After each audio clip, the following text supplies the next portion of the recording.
ॐ भूर्भुवः स्वः तत्सवितुर्वरेण्यं भर्गो देवस्य धीमहि धियो यो नः प्रचोदयात् ॐ शांति शांति शांति. Namaskar my dear friends, this is video number 9 part 2 and chapter 1 and verse 3 of Katha Upanishad.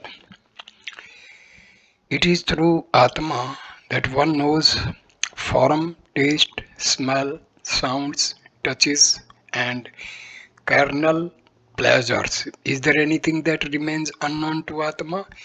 This verily is that Atma, which is pure consciousness and the ultimate knower. Is there anything, etc.? All is known through the knowledge of Atma. This verily, etc. That is to say, what Naciketas asked of the king of death as his third boon is nothing but Atma. According to Vedanta, Atma, which is pure consciousness, is the subject of real seer. All outer things, including body, senses, mind, and ego, are the object or the scene. The object is devoid of consciousness. When a sense organ perceives an external object, it is really Atma, that is the perceiver. Atma uses the sense organ as an instrument. For example, when a heated iron ball burns something, it is really the fire that burns and not the iron. The sense organs and outer things consist of inert matter. Both are object of perception. If a sense organ of itself could perceive an object, say a tree, then the latter also could perceive another object. Since self-knowledge is subtle and profound, the idea of the previous verse is restated. Verse 4. It is through Atma that one perceives all objects in sleep or in waking state. Having realized the vast, all-pervading Atma, the calm soul does not grieve. A man experiences three states of consciousness in the relative world, namely the waking state, the dream state, and deep sleep. In the waking state, the senses and the mind function. In dreams, the mind alone functions. Dreamless sleep is characterized by an absence of activity on the part of both the senses and the mind. Atma is the witness of the activities of the waking and dream states and of their absence in dreamless sleep. All relative states are subject to change. Atma alone being the witness of all changes is unchanging. A man realizing himself as the immutable Atma becomes free from fear and grief. The individual soul, which is the experiencer of the results of actions and the supporter of the prana and the sense organs, in reality is unconditioned by time and is the supreme lord of all. Verse 5. He who knows the individual soul, the experiencer of the fruits of action as Atma, always near and the Lord of the past and the future, will not conceal himself from others. This verily is that knows, etc. That is to say, realizes the non-duality of the individual soul and Brahma. Individual soul, which is conditioned by the pranas, the senses, and other material adjuncts. Experiencer, etc. The words in the text mean literally honey enjoyer. A man seeks the fruits of action as he would seek honey.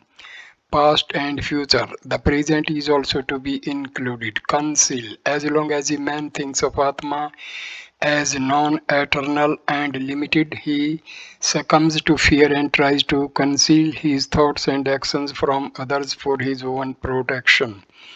But if he knows Atma to be non-dual and indestructible, he then has no reason whatsoever to be secretive. The desire for concealment is the outcome of fear, which results from the perception of duality. Ignorance creates the illusory notion of duality. Real strength is derived from the realization of the non-dual Atma. The Brihadaranyaka Upanishad narrates the story of the first created being who, finding himself alone in the vast universe, was seized with fear and sought a companion. But at once he said to himself, "There is none else besides me. Why should I fear?" Thus he rid himself of fear. Likewise, when a man shakes off the illusion of duality and realizes that the non-dual Atma alone exists, he becomes fearless. The inmost self, described as the Supreme Lord, is the self of all beings. Verse number 6. He verily knows Brahma, who knows the firstborn, the offspring of austerity, created prior to the waters and dwelling with the elements in the cave of the heart. This verily is that firstborn, that is to say, Hiranyagarbha. He is the first manifestation through Maya of Brahma in the relative universe. Offspring of austerity, desirous of creation, the Lord Saguna Brahma practiced austerity, which consisted of intense thinking or brooding. All creation is the result of intense thinking. Waters, that is to say, the five elements. The five elements were evolved after Hiranyagarbha. Elements, the material elements constituting the body and the senses, are held together by the law of cause and effect. Desirous of creation, Brahma subjects itself to intense thinking. The first result of this thinking is Hiranyagarbha, or the world soul. Next are evolved the five material elements, which in turn produce the bodies of all creatures: gods, man, animals, birds, trees, and so on. Then Brahma enters into these bodies as their soul. Thus individualized, he dwells in the hearts of all, surrounded by the pranas and the organs, and experiences various objects. Hiranyagarbha and individual soul, being the offspring of Brahma, are of the same nature as Brahma, as ornaments made of gold are nothing but gold. Furthermore, verse 7. He verily knows Brahma, who knows Aditi, the soul of all deities, who was born in the form of prana, who was created with the elements, and who, entering into the heart, abides therein. This verily is that Aditi, the eater or experiencer, an epithet applied to Hiranyagarbha, because as the world soul he is the experiencer of sound, taste, and all other objects of the universe, soul, etc. That is to say, who contains within himself all beings. The deities are mentioned here because they are superior beings in the relative universe. Prana, the word refers to Hiranyagarbha, who is the cosmic life created with the elements. The reference is to the individual soul, which appears to be born with the material elements that constitute the physical body, abides, etc., as the individual soul. This verse, like the previous one, refers to Hiranyagarbha, the first manifestation of Brahma in the relative universe. Another manifestation of Brahma is the Jiva, or individual living being. Both in essence are identical with Brahma. He who knows Brahma is its aspect of Hiranyagarbha, and Jiva knows it well indeed. Knowledge of the manifest universe and the world soul leads to the knowledge of the absolute. The Upanishads, contrary to the opinion of superficial critics, insist on knowledge of the manifest universe as a prerequisite for the knowledge of ultimate reality. The Indo-Aryans of Vedic times cultivated a thorough knowledge of the world. Such knowledge in the end creates this passion for the world and spurs the seeker to the search for Brahma, the unchanging reality. If a person is born with a true passion for material objects, the Vedantic teachers explain it by saying that he must have acquired a thorough knowledge of the manifold universe in previous incarnations. The manifest Brahma or the universe is in reality non-different from pure consciousness. It is Maya that makes the apparent difference. The same idea is reiterated. Verse 8. Agni, hidden in the two fire sticks and well guarded like a child in the womb by its mother, is worshipped day after day by men who are awake and by those who offer oblations in the sacrifice. This verily is that Agni. The word refers both to the visible fire into which sacrifices offer their oblations and to Virat or the world soul, whom the yogis contemplate in their hearts. Fire sticks. In the Vedic sacrifice, fire was produced by the rubbing of two sticks of wood known as the lower and upper arani, well guarded by both the sacrificers and the yogins, like a mother who protects her unborn child by means of well regulated food and drink. By men who etc. refers to the yogins who are always alert and watchful regarding their spiritual discipline. By those who offer etc. refers to householders who daily offer oblations in the sacrificial fire as one of their spiritual disciplines. It is Hiranyagarbha who is obviously worshipped by the yogis and the sacrificers as Agni or fire.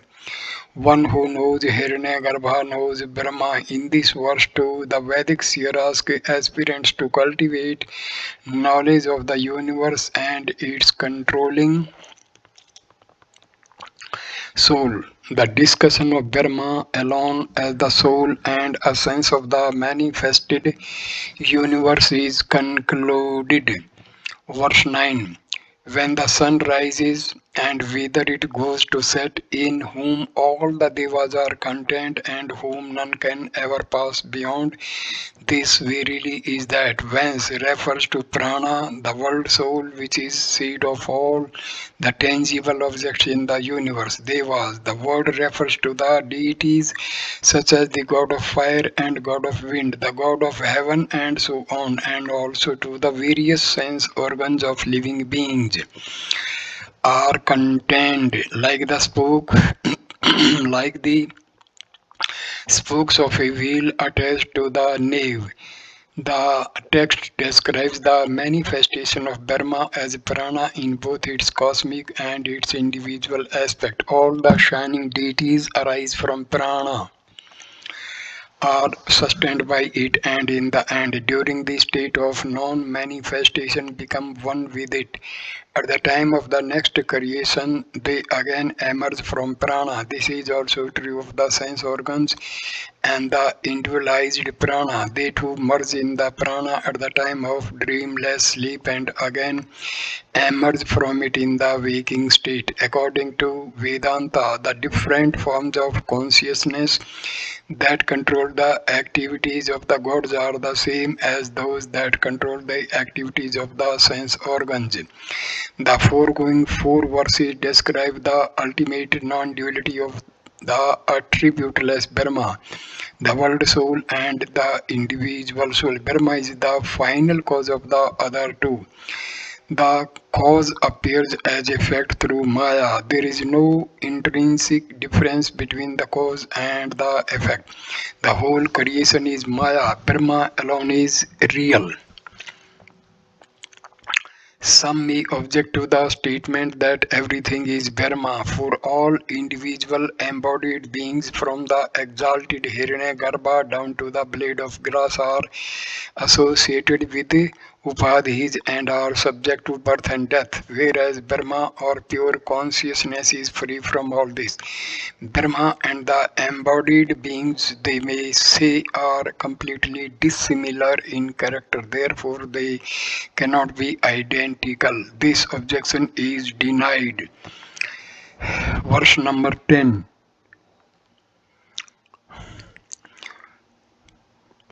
What is here the same is there, and what is there the same is here. He goes from death to that who sees any difference here.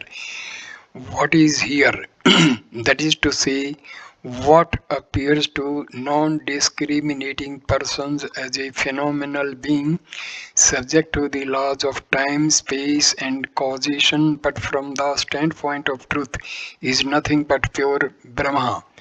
The same is there refers to Brahma, which is absolute and immutable consciousness free from all relativity.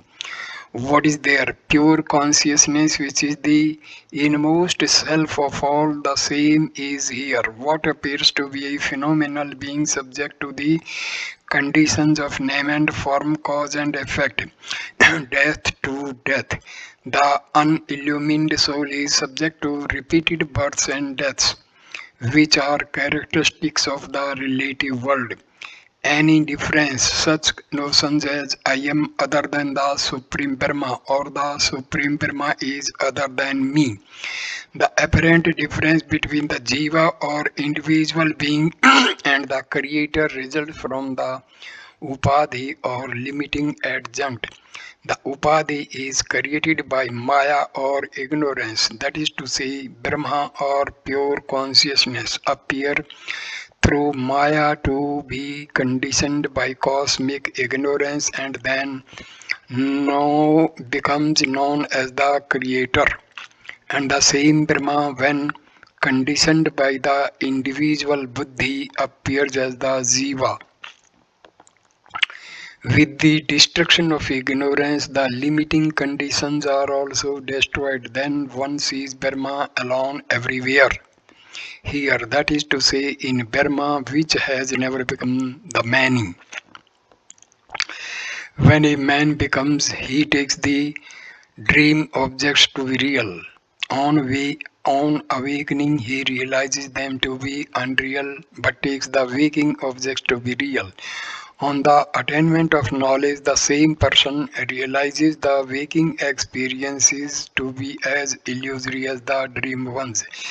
Though Vedanta makes a distinction from the relative standpoint between waking experiences, dream experiences, and illusory perceptions, yet from the standpoint of absolute reality, all three experiences are equally unreal. Therefore, the aspirant should discard all multiplicity and see everywhere Brahma, the all-pervading consciousness. Thus alone can be overcome fear which is caused by the perception of duality. The instrument by which ignorance is destroyed and the non-dual Brahma realized is a mind purified by the instruction of a teacher and the practice of spiritual discipline.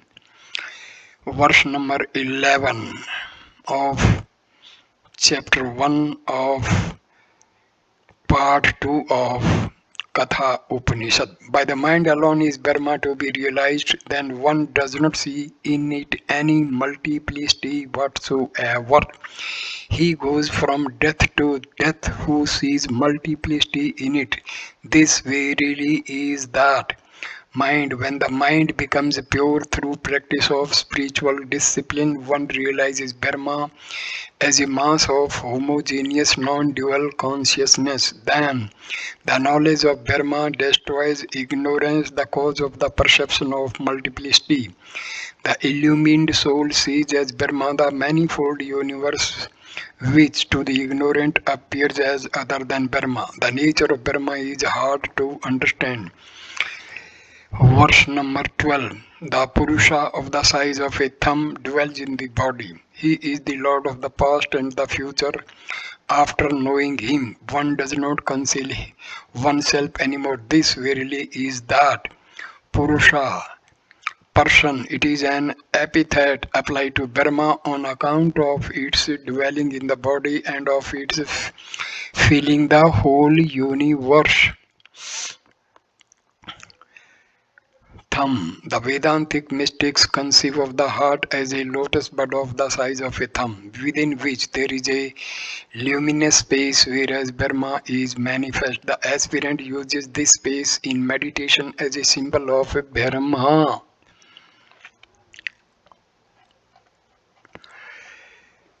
Furthermore, stanza number 13, the Purusha of the size of a thumb is like a flame without smoke.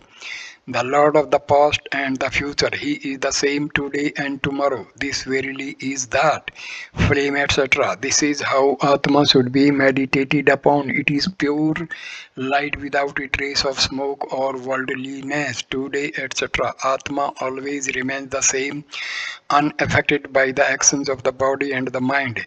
The yogins contemplate Atma in their hearts as the Lord of the past and the future, the same everlasting and unchanging Atma. The Upanishad says dwells now in the hearts of all and also will dwell there in the future. The idea is that there exists none who is equal to Atma or separate from Atma, nor will there be any such being in the future. The perception of multiplicity in the non-dual Brahma is again condemned. So I conclude this video here. Next video number 10 will start with verse number 14 of chapter 1 of part 2 of Katha Upanishad. Thank you for watching this video. Please like, comment and share the video and subscribe the channel. Thanks a lot. Namaskar my dear friend.